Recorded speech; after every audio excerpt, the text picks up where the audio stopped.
Bonjour à tous. Aujourd'hui, petit tuto changement de couleur. Alors, sur internet, vous verrez plein de changements de couleur différents. Il existe plusieurs techniques. Moi, je vais vous montrer la technique que j'utilise, qui pour moi est la moins démarquée, c'est-à-dire qu'on voit le moins la démarcation au niveau des couleurs, et celle qui utilise le moins de laine. Parce que vous avez des techniques aussi qui permettent d'avoir une démarcation parfaite, mais qui utilisent plus de laine. Alors, j'avoue qu'au prix où est la laine chenille, je préfère pas en utiliser des tonnes et des tonnes. Donc, du coup, j'adopte cette technique-là. Donc, du coup, je vais vous montrer le changement de couleur du bleu, qui est ma couleur principale, au bordeaux, qui est ici. Voilà. Donc, là, j'ai travaillé en rond, je m'approche de la fin de mon rang, et il me reste une maille à faire. Donc, je fais que des mailles serrées, là. Donc, je vais faire ma maille serrée. Je la termine, mais je vais tirer un petit peu sur mon crochet pour laisser une grande boucle. Je vais enlever mon crochet. Et là, je vais essayer de rapprocher pour que vous voyez bien. Ici, on a deux petits brins verticaux, d'accord, qui constituent ma maille. Je vais passer mon crochet à l'intérieur. Alors, premier brin et deuxième brin. Voilà, vous voyez, mon crochet, il est à l'intérieur des deux brins.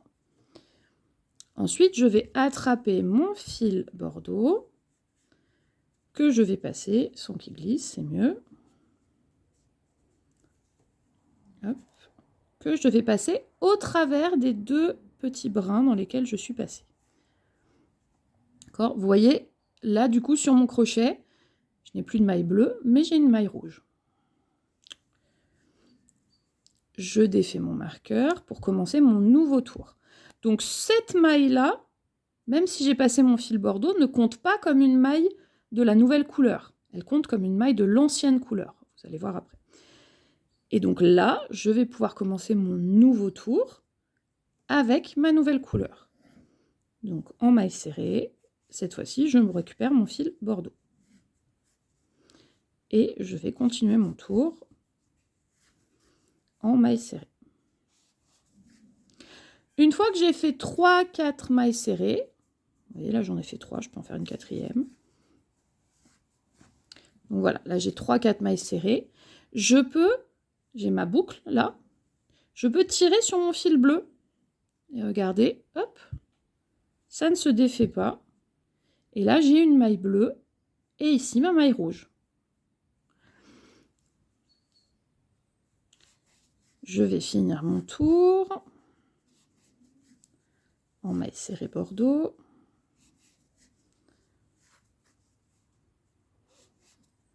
Zut, j'ai glissé. Hop.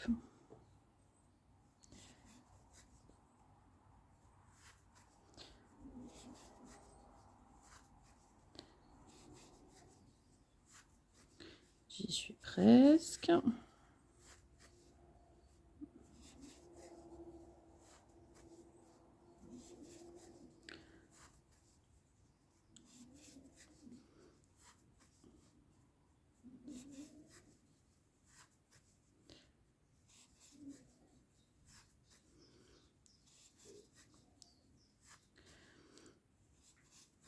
Alors, donc là, voilà, je fais ma dernière maille. J'ai fini mon tour bordeaux.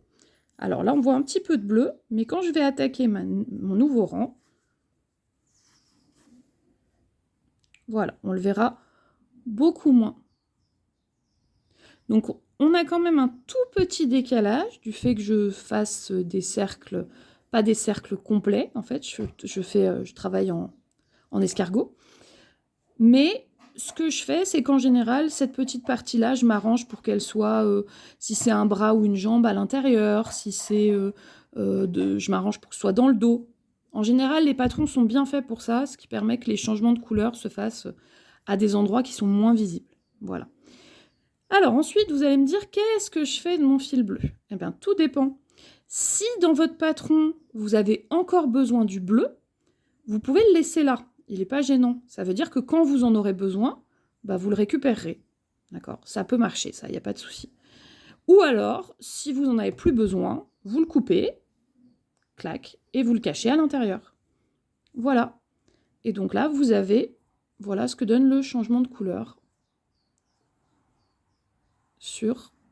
avec cette technique-là. Voilà, si vous avez des questions, n'hésitez pas. Et à bientôt pour une nouvelle vidéo.